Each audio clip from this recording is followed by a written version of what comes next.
Fala, seu pasteleiro, aqui é o Ventura e hoje eu vim compartilhar com você, presta atenção, o vídeo mais completo sobre sobre o que é gestão de produto e a história da área. Então fica até o final, porque eu tenho certeza que tudo isso que eu vou te falar a partir de agora vai agregar bastante para a sua percepção sobre a área, para você ter conhecimento histórico e até para o que faz um PM no dia a dia. Então, antes da gente começar, vamos setar algumas expectativas. Ao final desse vídeo, você terá claro, primeiro, o que um PM faz, segundo, de onde surgiu a área, terceiro, quem foram os catalisadores que trouxeram a área para o momento que nós vivemos hoje. Vamos nessa. Então, antes da gente entrar no mérito do que é e o que faz um PM, eu preciso te dar um contexto histórico sobre de onde surgiu a área e aonde surgiu a área, tá bom? Tudo começou na P&G, em 1931. Bom, então antes da gente entrar no mérito do que vamos dar uma pequena recapitulada sobre as personalidades que trouxeram a área para o que é hoje. Então tudo começou em 1931, presta atenção, 1931, na Procter & Gamble. Talvez você não conheça por esse nome,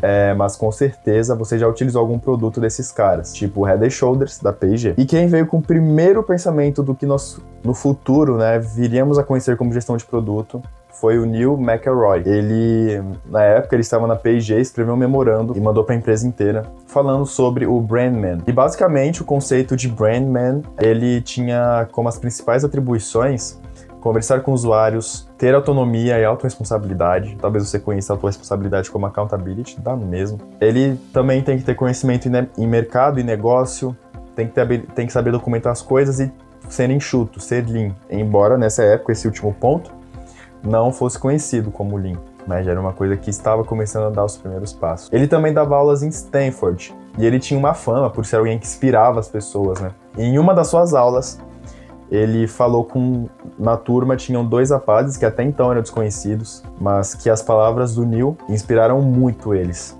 Eles eram Bill Hewlett e David Packard. Esses caras ainda, anos depois, e mais especificamente em 1939, fundaram a HP. A HP, como você já deve conhecer, é a marca de impressoras e computadores e uma série de outras questões. Pois é, em 1939 a HP era fundada e eles tinham essa visão de passar essas qualidades de brandman ao longo da empresa, porque eles achavam isso extremamente visionário. Eles achavam essa área, essa atitude de profissional, algo extremamente futurista, visionário, eles acreditavam que isso era o futuro. E as hipóteses deles se confirmaram, dado o que nós vemos hoje em dia. Algum tempo depois, mais ou menos no mesmo período, dois executivos da Toyota, o Taiichi Ohno e o Eiji Toyoda, foram para o Ocidente, vieram para os Estados Unidos para entenderem como as principais empresas da indústria de lá otimizavam seus processos e melhoravam, enfim, sua receita e tudo mais, como isso impactava na receita e tudo mais. Eles conheceram os métodos da Ford de produção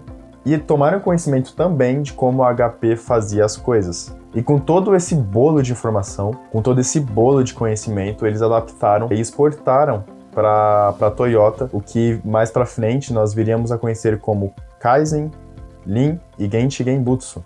Talvez esse último você conheça menos, mas hoje em dia na área de produto nós executamos muito e temos muito esse tipo de pensamento. Mas calma, uma coisa de cada vez, eu já vou chegar lá. Antes de continuar, eu quero abrir um parênteses aqui para você ver como até agora nenhuma das personalidades usaram o by the book, usaram o manual da coisa. Eles sempre foram muito adaptativos, então esse é um padrão que você vai ver muito quando você emplacar sua vaga em produto, quando você ver o restante desse vídeo. Então, bom, fechando parênteses, isso é algo muito importante para você saber logo agora desde o começo. Não se apegue ao by the book, não se apegue ao manual, tá certo? Não é novidade para ninguém de que essas três metodologias foram o maior sucesso, deram muito certo pro contexto da Toyota e também dão muito certo hoje, dado algumas adaptações. E a título de conhecimento, pessoal, Kaizen significa melhoria contínua, Genchi Genbutsu significa você entender onde está o problema e tomar a melhor decisão com base nas informações que você tem. E Lean significa você ser enxuto, você fazer mais ou menos. Então, nós vemos aí, talvez você já até tenha reparado que na área de produto nós sim usamos muito essas três linhas de pensamento. Mas tudo está muito focado em um contexto industrial em um contexto até automotivo. Em 2001, nós tivemos aí o kickoff do que seria a adaptação de todas essas metodologias, de todo esse histórico de otimização de processos, em uma metodologia ágil. Aliás, em um framework ágil, e tem diferença entre esses dois pontos, mas isso é assunto para outro vídeo, que se chama Scrum. E ele é muito utilizado nos dias de hoje. O Scrum foi fundado por uma série de programadores e a necessidade que se via na época era o seguinte: as empresas tinham um modo de operacionalizar os seus processos de desenvolvimento de software, e isso era chamado de cascata, ou, como você vai ver mais no seu dia a dia, waterfall. Basicamente, o modelo cascata diz o quê?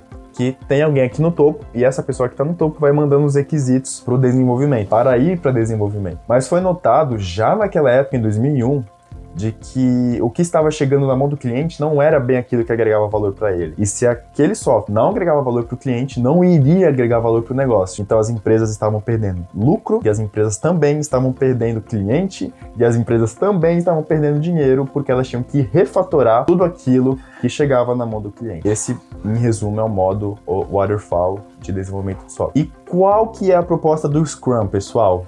O Scrum diz que para desenvolver uma coisa, para desenvolver algum software, você tem que ter os inputs do seu cliente, do seu usuário. O desenvolvimento dele tem que ser em ciclos curtos e iterativos e haver também pequenas entregas de valor. Eu não vou entrar no mérito nesse vídeo sobre quais que são as tecnicidades do Scrum.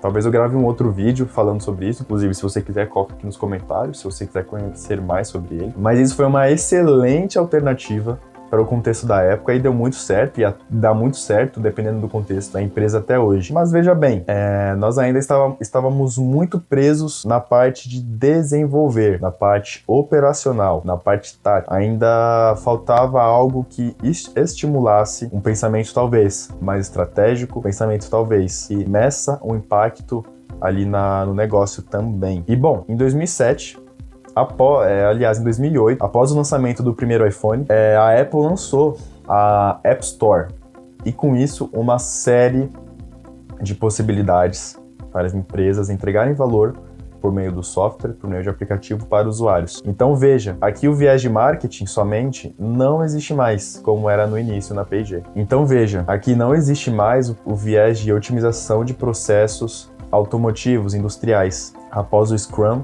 foi falado muito mais sobre o contexto de software. E bom, após a Apple ter introduzido a App Store no mercado, muitas empresas viram isso como uma bela de oportunidade para o crescimento delas mesmas. Isso abriu um leque de possibilidades, e foi muito conveniente. Foi muito conveniente porque naquele momento ainda o mercado de startups já estava borbulhando no Vale do Silício. 4 anos depois, em 2011, o Eric Rice, Pegou? Lançou a metodologia Lean, lançou o pensamento Lean, que permeia até hoje no mercado de startups. Esse modo de pensamento basicamente diz que você deve executar rápido para aprender rápido e colocar em prática esses aprendizados e continuar sempre nesse ciclo iterativo. Veja como essa palavra, pessoal, ela aparece de novo, e no contexto de desenvolvimento de produto, ela aparece a todo momento. Então veja que a partir dessa iniciativa do Eric, a gente não se prendeu mais só no desenvolvimento da coisa, mas também no aprendizado da coisa. Documentar o aprendizado, né, e tudo mais. O que era também um aprendizado voltado pro crescimento do próprio negócio e não necessariamente no nível operacional da coisa, um aprendizado a nível operacional como manda o Scrum. O Scrum, em um de seus eventos, ele tem uma cerimônia chamada retrospectiva. E lá é uma cerimônia justamente para os desenvolvedores colocarem na mesa os aprendizados, mas ali eu vejo que é muito a nível de negócio, aliás, muito a nível de desenvolvimento e não a nível de negócio.